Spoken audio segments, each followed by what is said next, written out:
ইজ্জত ওয়াল জালাল দুনিয়ার জমিনে বান্দাকে কষ্ট দেওয়ার জন্য কোন ইবাদত তার উপরে চাপিয়ে দেন নাই। আল্লাহ বলেছেন, বান্দারে তুমি ইবাদত করলে আমার লাভ কি? আমার তো কোনো লাভ নাই। তুমি যদি ইবাদত না করো আমার কিছু যায় আসে না, তুমি ইবাদত করলেও যায় আসে না। বান্দারে আমার কোনো জিনিসের কমতি নাই, কোনো জিনিস বাড়বেও না। ও বান্দা, তুমি যদি ইবাদত করো আমি রব খুশি হয়ে যেতে পারি।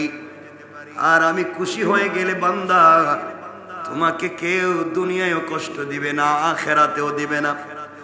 ও আমার বান্দা, আমি রব যদি তোমার উপরে খুশি হয়ে যাই, গোটা দুনিয়া পূর্ব থেকে পশ্চিম, উত্তর থেকে দক্ষিণ, গোটা দুনিয়া যদি তোমার বিরুদ্ধে চলে যায় বান্দারে, দুনিয়ার মানুষ যদি তোমাকে কষ্ট দেয়, দুনিয়ার মানুষ যদি গীবত শিকায়াত করে সমালোচনা করে, ও বান্দা তুমি কষ্ট নিও না, মনে মনে বলো হাসবি আল্লাহ, একমাত্র আল্লাহ আমার জন্য যথেষ্ট। এটা বলো বান্দা, কথা দিলাম পৃথিবীর কোন মানুষ তোমার পাশে না থাকলেও আমি রব তোমার পাশে দাঁড়িয়ে যাব।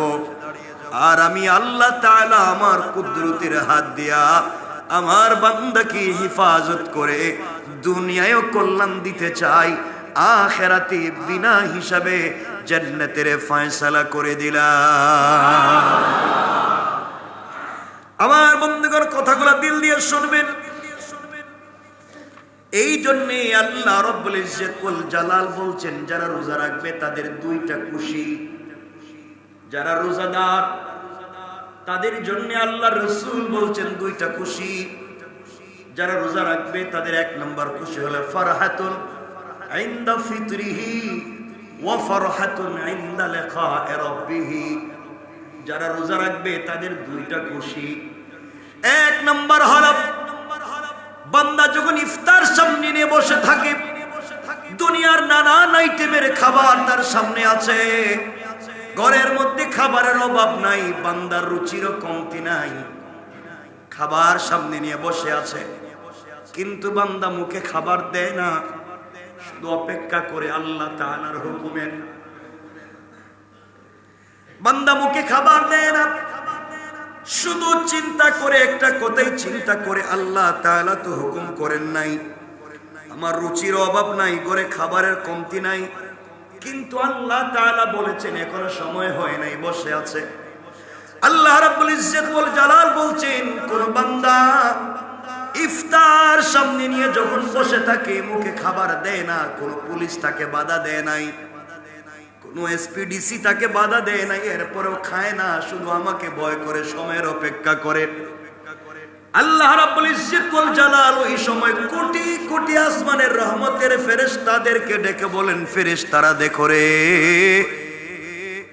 আমার বান্দা চাইলে খাবার মুখে দিতে পারে কিন্তু খায় না, আমি আল্লাহরে এত ভালোবাসছি, আমারে দেখে নাই, আমারে না দেখে আমার হুকুম পালন করতে গিয়ে মুখে খাবার দেয় না, খাবার নিয়ে বসে আছে, আমি কখন বলবো আজান হবে খাবার মুখে দিবে। যেই বান্দা আমাকে না দেখি আজ আমাকে ভালোবেসে আমার হুকুম পালন করবার জন্য খাবার সামনে নিয়ে বসে আছে, ফেরেশতারা তোমরা সাক্ষী থাকো, কিয়ামতের দিন মুসিবতের সময়ে ওই বান্দাকে আমি বিপদে না ফেলে আরশে আজিমের ছায়ায় রেখে দিয়া আমি পর্দার আড়ালে নিয়া বিনা হিসাবে আমার হাত ধরে জান্নাতের ফয়সালা করে দিলাম। ফারহাতুন ইনদা ফিতরিহি, আল্লাহ রাসূল বলেছেন দুই নম্বর খুশি হলো ওয়া ফারহাতুন ইনদা লিকাই রাব্বিহি। ওই রোজাদার যখন কিয়ামতের দিনে আল্লাহর সঙ্গে তার দেখা হবে, আল্লাহ তাআলা জান্নাতের একটা গেট আলাদা করে রেখে দিয়েছেন যার নাম রায়্যান।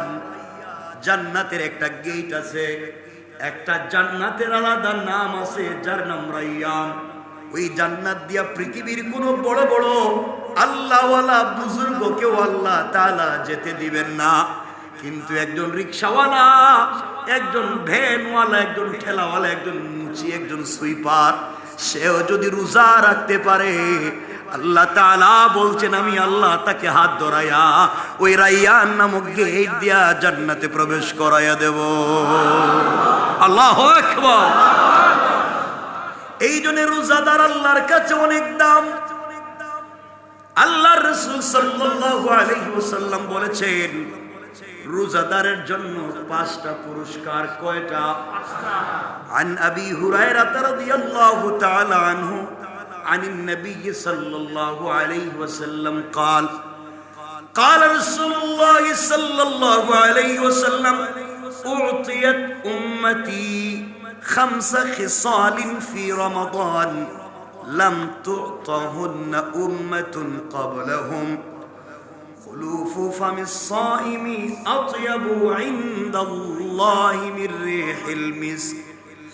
আল্লাহর রাসূল সাল্লাল্লাহু আলাইহি ওয়াসাল্লাম বলেছেন রমজান মাসে আমার উম্মতকে এমন 5টি পুরস্কার আল্লাহ তাআলার পক্ষ থেকে দেওয়া হয়, যেই 5টা পুরস্কার আল্লাহ তাআলা পৃথিবীর সৃষ্টি থেকে আমার উম্মতের আগে কাউকে দেয় নাই। 1 নম্বর পুরস্কার খুলুফু ফামিস সাইমি আতিয়াবু ইনদাল্লাহি মির রিহিল মিসকি। আল্লাহ বলছেন রোজাদারের মুখে যেই দুর্গন্ধ ঘ্রাণ হয় রোজা রাখবার কারণে মুখে যে ঘ্রাণ হয়, আল্লাহর রাসূল বলছেন আল্লাহর কাছে ওই ঘ্রাণটা জান্নাতুল ফিরদাউসের মিশকে আম্বরের চাইতে দামি। আল্লাহু আকবার। রোজাদারের মুখের গন্ধ এটা কিন্তু ব্রাশ করেন না, মেসওয়াক করেন না, মুখে গন্ধ হয়ে গেছে, এই গন্ধের কথা কই নাই। কিন্তু পেট খালি থাকবার কারণে পেট থেকে একটা গন্ধ আসবে, পেট খালি ওইটা। এখন আপনি ব্রাশও করেন না, মেসওয়াকও করেন না, মুখে গন্ধ লেগে রেখে দিয়েছেন, এটা আল্লাহর কাছে কোনো দাম টাম না, এটা আরো খারাপ গুনার কাজ। আপনি মুখকে ফ্রেশ রাখবেন, মেসওয়াক করবেন, আর রোজা রাখবার কারণে পেট খালি থেকে পেট থেকে একটা গন্ধ আসবে। আল্লাহ বলছেন এটা আমার কাছে জান্নাতুল ফিরদাউসের মিশক আম্বরের চাইতে দাম। আর একটু জোরে বললেন না? 2 নম্বর পুরস্কার আল্লাহ বললেন যে ব্যক্তি দুনিয়ার জমিনে রোজা রাখবে, আল্লাহ রাব্বুল ইজ্জত ওয়াল জালাল বলে দিয়েছেন সমুদ্রের মধ্যে যে মাছ আছে, সমুদ্রের নিচে যে মাছগুলো আছে, ওই মাছগুলো ইফতার পর্যন্ত একজন রোজাদারের জন্য দোয়া করে যায়। 3 নম্বর পুরস্কার হলো প্রতিদিন আল্লাহ তাআলা 8টা জান্নাতকে রোজাদারের জন্য সাজিয়ে রাখেন। আর জান্নাতগুলো আল্লাহর কাছে বলতে থাকে আল্লাহ আমাদের 8টা জান্নাতকে আপনি কেন সাজালেন? আল্লাহ বলবেন আমার মেহমান দুনিয়ায় রোজা রাখছে, তার পুরস্কারের জন্য আমি আল্লাহ তার জন্য 8টা জান্নাতকে সাজিয়ে রাখলাম। আমার রোজাদার বান্দা একদিন জান্নাতে আসবে রে, আর সাজানো জান্নাত দেখে খুশি হয়ে যাবে, বলবে আল্লাহ এত সাজানো গুছানো জান্নাত কোত্থেকে আসলো? আমি বলবো বান্দা দুনিয়ায় যে রোজা রাখছিলে তোর একটা রোজার কারণে আমি আল্লাহ তাআলা জান্নাতকে সাজিয়ে দিলাম। 4 নম্বর পুরস্কার আল্লাহ তাআলা বলে দিয়েছেন রমজান মাসে শয়তানকে আল্লাহ তাআলা শিকল দিয়ে বেঁধে রেখে দেন। শয়তান মানুষকে আর ভুল কাজ করাতে পারে না, গুনাহ করাতে পারে না। এই জন্য এই মাসে মানুষ যদি খাওয়া দাওয়া করে ঘুমিয়ে থাকে, চোখ বন্ধ করে বসে থাকে, কোনো কথাও না বলে, এই না বলার কারণে তার আমলনামায় প্রত্যেকটা মুহূর্তে 70 থেকে 700 গুণ সওয়াব বেড়ে যায়। আল্লাহু আকবার বলেন। এরপর আল্লাহ বলেন রোজাদারের জন্য 5 নম্বর পুরস্কার রমজানের শেষ রাত্রে রোজাদারের গুনাহকে এমন করে মাফ করে দেওয়া হয়।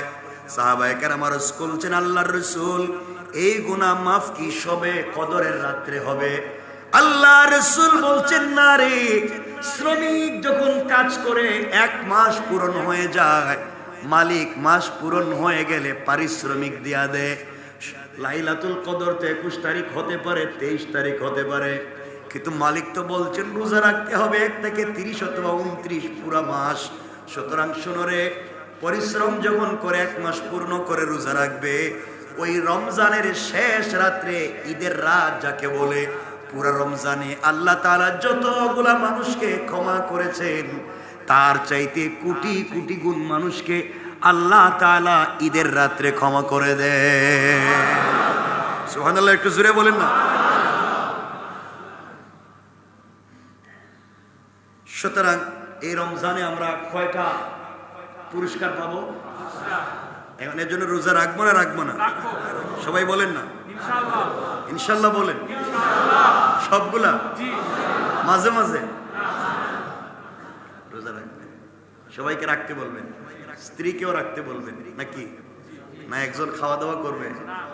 সবাই রোজা রাখবেন, বাচ্চাদেরকেও সুযোগ পাইলে রাখাবেন। এটা একটা চমৎকার কাজ। আমার তো মনে প্রত্যেক মাসে আল্লাহ রাসূল 3টা রোজা রাখতেন, আপনারাও রাখবেন। এতে শরীর সুস্থ থাকবে, যৌবন ধরে রাখতে পারবেন। এগুলো আমাদের বলার সময় নেই। রোজার যে বললাম অটোফেজ, রোজার ফায়দা কি? যারা আজীবন জোয়ান থাকতে চান, কয় জীবন? তাহলে প্রত্যেক মাসে কিছু রোজা রাখতে হবে। আজীবন যদি যৌবন ধরে রাখতে চান, প্রত্যেক মাসে কিছু রোজা রাখতে হবে। এটা একটা লম্বা আলোচনা, চোর থেকে আমরা যাচ্ছি না। সুতরাং আমরা তো রোজা রাখবো ইনশাআল্লাহ। আল্লাহ তাআলা নিজেই রোজার বদলা দিবেন। কে দিবেন?